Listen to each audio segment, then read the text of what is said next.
Hello everybody and welcome to this video on the Battle of Coronel. It's going to be a slightly different format to usual in as much as this is going to be a collaboration which will serve hopefully to enhance the video itself and also to introduce you to a relatively new channel, TheShipYard, and more details on that at the end.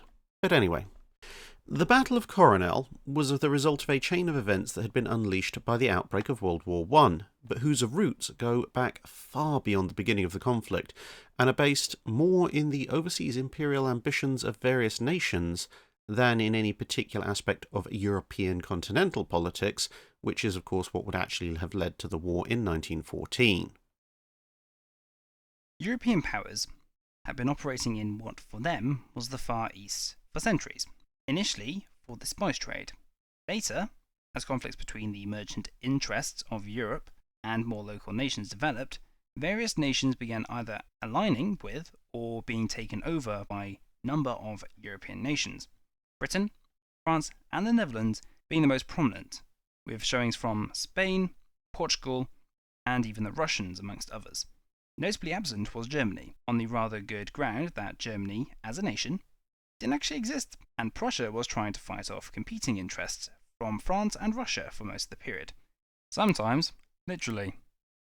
By the time the late 19th century rolled around, this had mostly solidified into a system where most of the Western Pacific was held by one colonial power or another, with a few exceptions such as Japan and the majority of mainland China. But even in these cases, pressure to cede control of, or at least access to, various ports was very high. Despite being the larger country, both by geography and population, China was actually more susceptible to this pressure on account of, well, having a larger and thus more attractive economy to trade with, and also having been quite badly mauled in the Opium Wars, when a number of British merchant interests had decided to literally bring opiates to the masses in order to try and redress a trade imbalance, at gunpoint if the Chinese government objected. Despite being forced to open for foreign trade by a US naval mission, Japan was aiming to go down a slightly different route. By rapidly industrialising and forming an alliance with the British Empire, they were in a far stronger position to defend their own interests, and between their own rapidly modernising shipyards and those of Britain, they were rapidly assembling a modern fleet. Into the mix came the Germans, the newly formed country looking to establish its own colonial empire, as every fashionable European country had to have one, only to find that at this time all the other countries had gotten their towels onto various available benches first, and there wasn't much left. Thus they had to wait until a minor diplomatic incident with China arose, and then duly browbeat the Chinese into giving them over some land, where they promptly began construction of a port, Tsingtao, to defend their new port, as well as a number of small islands they were in the process of acquiring in the area. They needed a colonial naval force, the East Asia Squadron. Initially, this was a loose collection of colonial gunboats and very small cruisers that only posed a real threat to unmanned merchants and local junks. But as the German naval build-up continued, more powerful and numerous vessels became available, and so the East Asia Squadron grew. Thus, by the mid-1914, the force consisted of two of the most powerful armoured cruisers ever built, the two Scharnhorst class, along with small but modern protected cruisers, Emden, Leipzig, and Nuremberg, plus a handful of older, smaller cruisers, torpedo boats, and gunboats of minimal true combat value. However, this build-up had not gone unnoticed, and a variety of other naval assets were present in the region. Russian and French vessels of varying size and power, plus two major forces. The Royal Australian Navy, led by the outside context problem HMAS Australia, which could be described as a version 1.5 battlecruiser designed explicitly to murder ships exactly like those making up the East Asia Squadron. And of course, there was the Imperial Japanese Navy, which by this point had a varied collection of battleships and cruisers, in part thanks to the Russians in 1905, as well as the even bigger outside context problems of the Congo-class battlecruisers, two of which were now in service. If the Australia was a problem, and indeed the commander of the East Asia Squadron, Admiral Maximilian von Spee, reckoned it more powerful than his entire force, the two Congos compared to the East Asia Squadron, were about as much overkill as taking a TARDIS back 65 million years to ensure that the dinosaur-killing asteroid landed on top of a particularly vexing walnut. Understandably, after having detached the Emden on a solo raiding expedition into the Indian Ocean, von Spee took every ship that he could gather that could make the voyage and, after shooting up a few Allied installations, made tracks very quickly out into the Pacific, picking up Emden's sister ship Dresden along the way. This proved to be very wise, as the various German colonies, including Tsingtao, fell rapidly to the advances of various Allied fleets. Von Spee had chosen the Pacific as the USA was still neutral, as were most South American countries, whereas travelling through the Western Pacific into the Indian Ocean would have involved inviting the close attention of every single Allied ship in both oceans, including anything the British happened to send from the Mediterranean via the Suez Canal. Conversely, there was very little Allied naval presence in the Eastern Pacific, and there were a number of important trade routes that could be disrupted. The British, via signals intelligence, learned of this plan, and dispatched Rear-Admiral Christopher Cradock to stop him. Craddock was possessed of not an especially impressive force. He had been in charge of the 4th Cruiser Squadron, formerly the North American and West Indies Squadron, which existed largely to ensure no other European powers messed around with the Western Atlantic. The Royal Navy, having ironically been the main enforcers of the Monroe Doctrine for quite a while.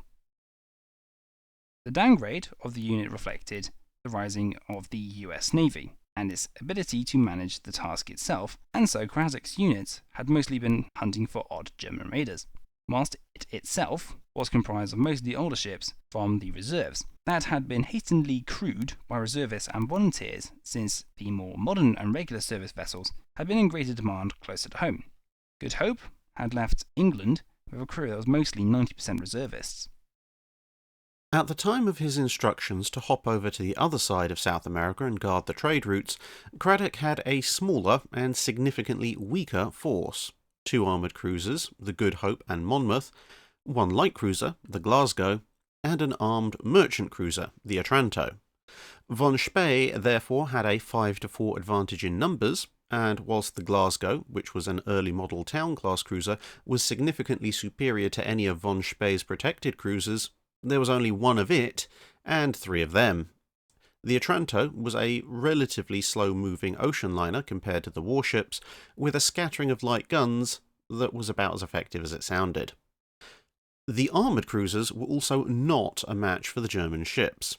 HMS Monmouth was armed entirely with shorter-range 6-inch guns, whilst HMS Good Hope did have a couple of powerful 9.2-inch guns. The rest of its weapons were also 6-inch guns, and in both cases many of them were mounted in low casemates that were worryingly close to the water, which restricted both their range and their usability. Indeed, Admiral Fisher had commented, "Guns on the main deck are practically useless. We know this from experience. Half the time they cannot see the object for want of view, and the other half they are flooded out by the sea." Nonetheless, there were other ships available, but they'd been instructed to form a squadron on the Atlantic side of South America, just in case von Spee slipped past Craddock into that operational area. Recognising the situation, the Admiralty had decided to reinforce Craddock with the more modern armoured cruiser, HMS Defence, whose high-mounted battery of 9.2 and 7.5-inch guns should be significantly superior to the German ships, and would present a 3 versus 2 scenario, which would require Glasgow and Otranto only to hold out in their own reserved 2-on-3 combat long enough for 1 or more of the larger ships to come to their aid. Then the Admiralty changed their mind and diverted Defence temporarily to patrol the Atlantic zone that Craddock had been forced to leave, instead giving him the command of the pre-dreadnought HMS Canopus. This was an even more powerful vessel than the Defence, and on paper made Craddock unassailable. Indeed, von Spee was of the opinion that his ships could do virtually nothing to the old pre-dreadnought. However, the situation was not as clear-cut as it now appeared. For a start, the squadron was slowed by Otranto only being capable of 16 knots, and now it was further slowed by Canopus being capable of only 12 knots, which made interception, the goal that the Admiralty had instructed Craddock to aim for, effectively impossible. After the fact, it would actually turn out to not quite be the case. Canopus was in fact capable of 16.5 knots, but her chief engineer was in the middle of a full-on mental breakdown trending into insanity, and had about the same grip on the complex realities of naval engines and boilers as a rat being used to test the effects of LSD. In some ways, it was a wonder the ship was even going vaguely in the right direction at all, albeit that the only thing that was actually wrong with it was a leaky piston rod gland, which could have been fixed in a couple of hours and would have allowed Canopus to hit 17 knots, or possibly even pushing close to her original design speed of 18. Under the impression that the defence would arrive soon, Craddock's force crawled up the western side of South America, having left communications range with London just before an order to only face von Spee with Canopus in company arrived, leaving them without this key bit of instruction. The Admiralty itself was in something of an upheaval and slow to react, as public opinion had turned rather nasty, not helped by newspaper campaigns, and the existing First Sea Lord, Prince Louis of Battenberg, was in the process of being forced out of his job, one that he'd actually done relatively well up to this point, purely because he happened to be of rather obvious German descent. Thus, between this and various other miscommunications, Craddock thought he was under orders to advance to contact with von Spee via any means necessary, and was expecting defence to arrive to help him, whilst the Admiralty now wanted him to play it safe, stay with the battleship, and await further instruction. Winston Churchill was at this point filling in for Prince Louis, whilst Admiral Fisher was dusted off and installed in his place, and as an ex-army civilian-turned-politician, Churchill had substantially less understanding of the nuances of naval communication as compared to either Prince Louis or Fisher. Thus, when Craddock signalled his intention to leave the apparently glacial Canopus behind and advance on von Spee, he received a corresponding signal back stating that his forces were considered sufficient and that defence was staying on the east side of South America. Craddock assumed that his message had been understood, and thus these interception orders would stand, whilst in fact Churchill had actually missed or misconstrued the bit about leaving Canopus behind. There was one further fly in the ointment. Rear-Admiral Trowbridge was awaiting a court-martial after failing to show enough aggression in the Med, and whilst in command of a formation of considerably more powerful armoured cruisers, had declined to push on and try and fight the battlecruiser Goeben. Mindful of the shame of effectively being called a coward, Craddock had resolved to push on, despite being relatively acutely aware of that his chances without either defence or Canopus was not good at all. By this time, Fisher had gotten himself familiar with everything that was going to be immediately saw this problem and was horrified, ordering defence to immediately proceed to join Craddock and reissuing the orders to stay in formation with Canopus. Unfortunately, these orders were not issued until the 3rd of November 1914, and by this point, Craddock and many of his command were already 2 days dead. Both sides were initially hoping to snipe off part of the other's command. Craddock was chasing down Leipzig and von Spee was chasing down Glasgow, both of them operating on the strength of intercepted signals and reports. In both cases, the rest of the fleet maintained good enough radio discipline that the other side didn't realise that they were heading into a full-fledged engagement of forces. As the 1st of November dawned, the two fleets nonetheless adopted very different procedures. Von Spee was now acting on a specific report that Glasgow had been seen leaving Coronel Harbour with messages, and so the East Asia Squadron was proceeding as a single unit, with the armoured cruisers in the lead. Meanwhile, Craddock, who knew only that a ship that was using Leipzig's call sign was somewhere in the area, had spread his forces out in a line abreast to cover the widest possible front. In fact, all of von Spee's ships were using Leipzig's call sign, specifically to confuse Allied intercepts. Ironically enough, though, it was in fact Leipzig herself that first spotted the smoke from the British ships, whilst first Leipzig and then the other German ships were spotted by Glasgow and Otranto. Craddock realised the situation and ordered his ships to turn and head south, aiming to try and meet up again with Canopus, which, as he had signalled the Admiralty, had been left behind to catch up.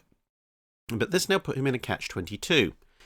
His warships could make 20 knots, dictated largely by the speed of Monmouth, and with the German armoured cruisers only faster by about walking pace, he might just have enough of a head start to make it to Canopus before they caught him. But Otranto, as we mentioned previously, was only capable of 16 knots, which would see the force caught within the next few hours. If he left it behind, the converted liner would be sunk in short order, and so Craddock decided to stay with it at the reduced speed, hoping against hope that Canopus might make something close to its design speed and meet up with them in time.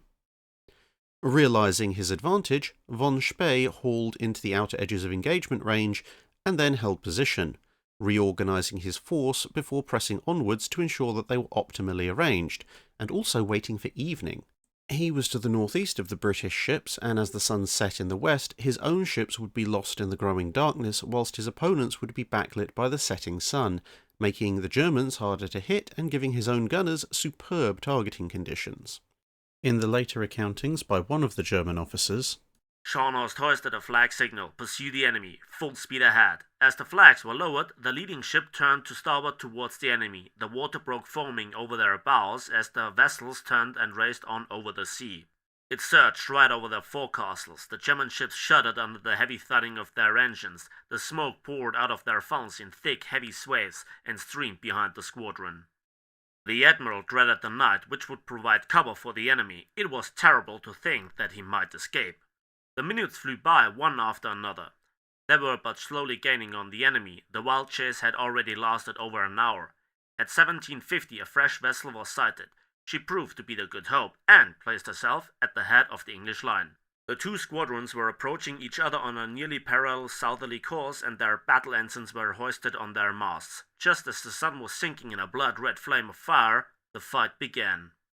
Craddock was no fool and recognised exactly what von Spee was doing.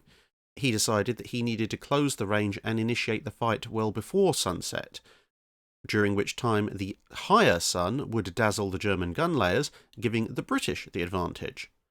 But, using his superior speed, von Spee declined engagement twice as afternoon turned into evening.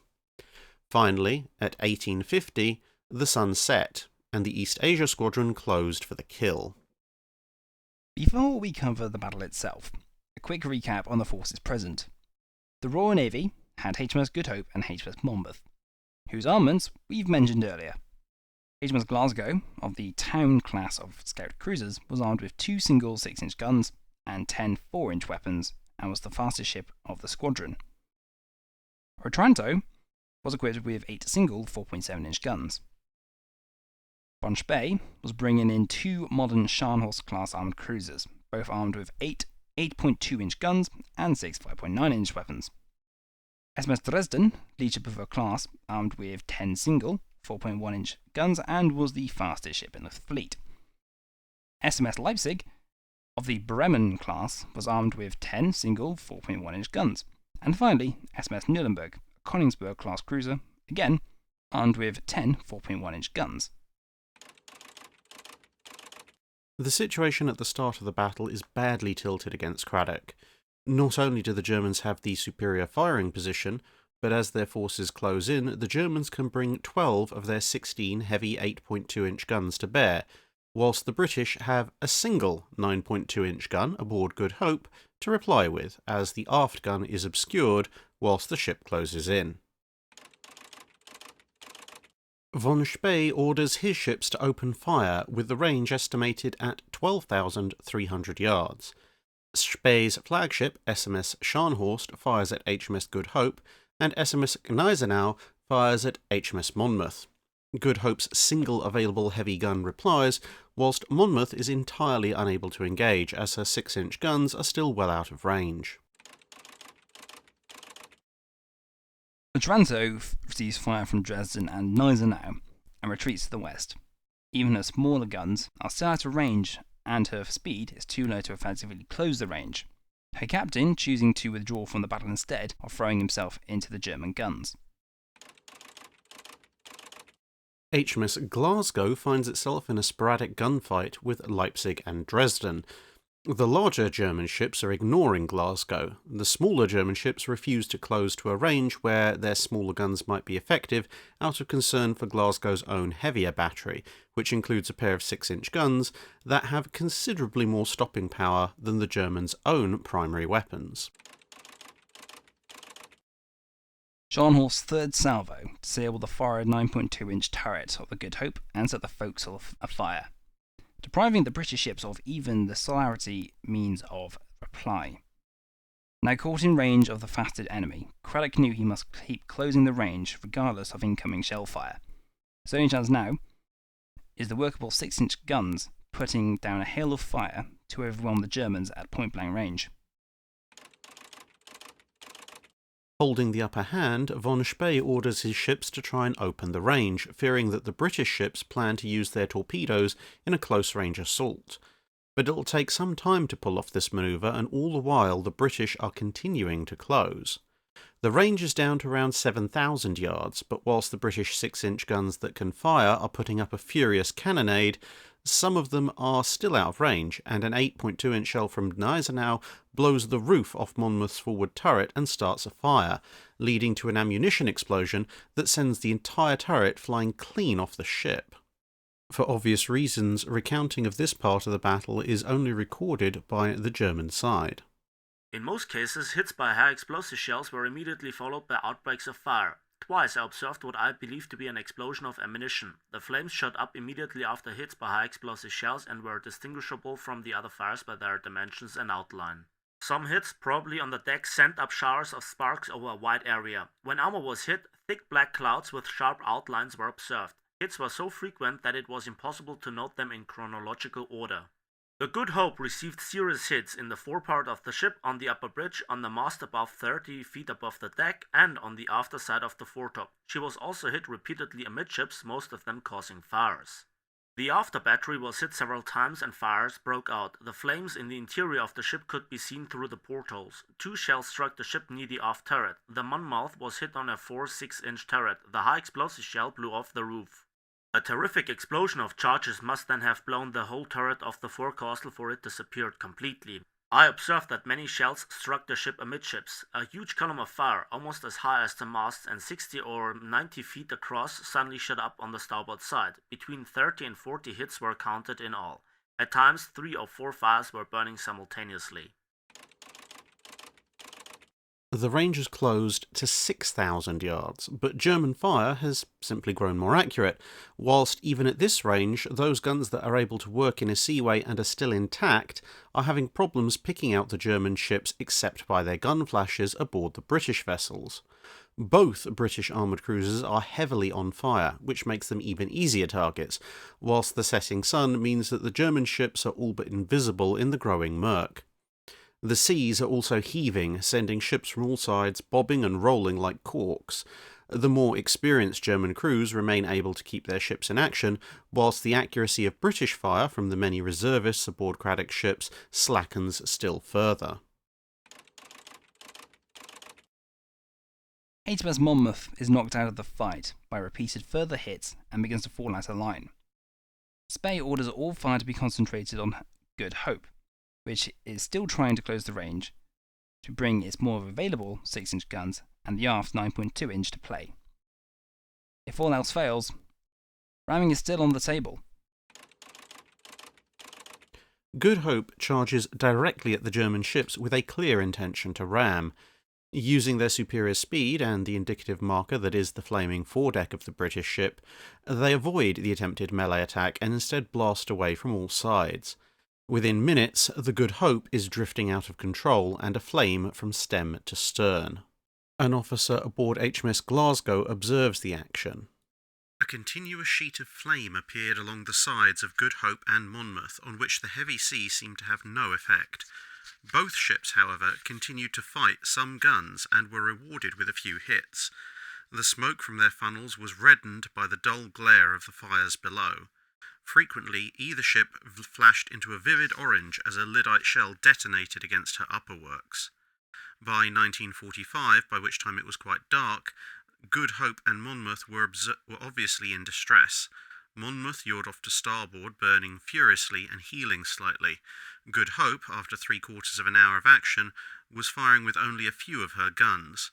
The fires on board were increasing their brilliance.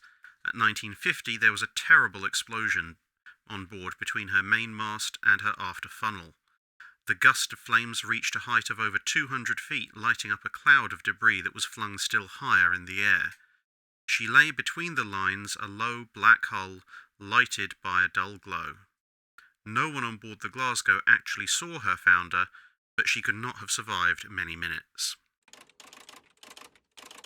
As observed by Glasgow, the fires now reach the forward magazine of Good Hope and they explode, blowing off the ship's bow.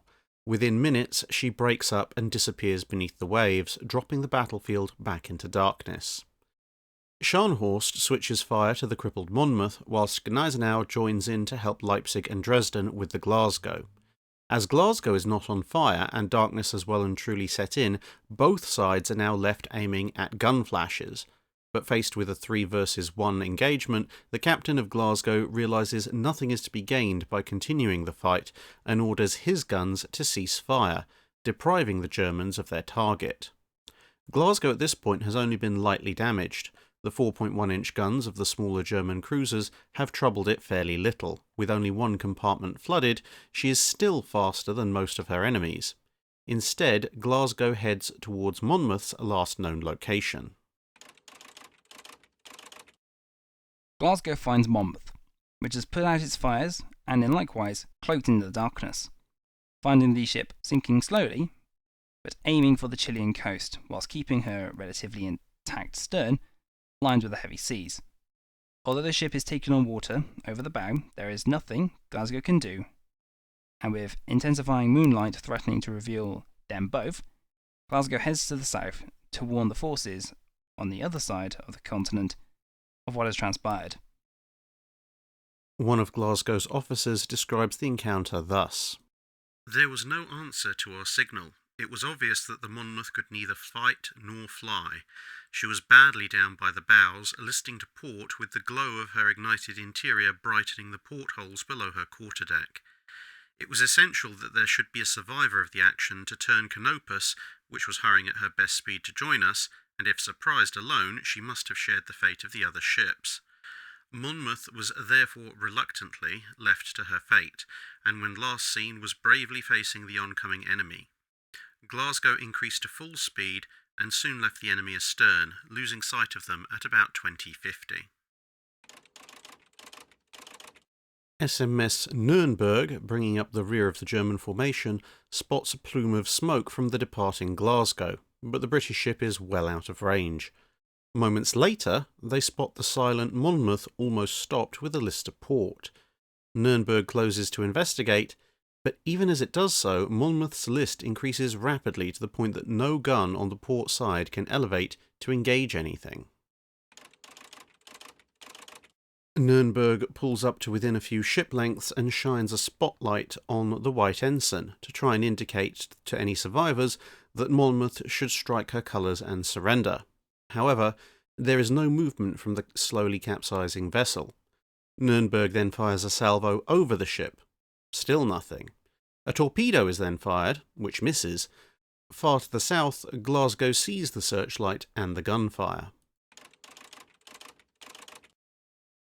Monmouth suddenly comes alive, increasing speed and turning towards Nuremberg, which open fire in earnest and then pulls away. Monmouth capsizes, the increasing swell of the sea meaning that Nürnberg's captain deems it too rough to try and rescue any survivors, and so now both British armoured cruisers have gone down with all hands. This last action in the battle is likewise only recorded for us by German accounts. She was recognized to be the Monmouth, with her flag still flying. Her foremost 6-inch turret was missing, her engines were running, and her steering gear was apparently undamaged as she maneuvered quickly up to the end. As she did not hold down her flag, the Nürnberg opened fire at about 2120 and between 1000 and 600 yards and fired a torpedo from the port side as she turned away. The torpedo missed. The Nürnberg then ceased fire as it was not replied to and switched off her searchlights. The Monmouth still kept her flags flying and turned towards the Nürnberg, either to ram or to bring her starboard guns to bear. Captain von Schönberg therefore opened fire again, turning at high speed and passing under the Monmouth's stern.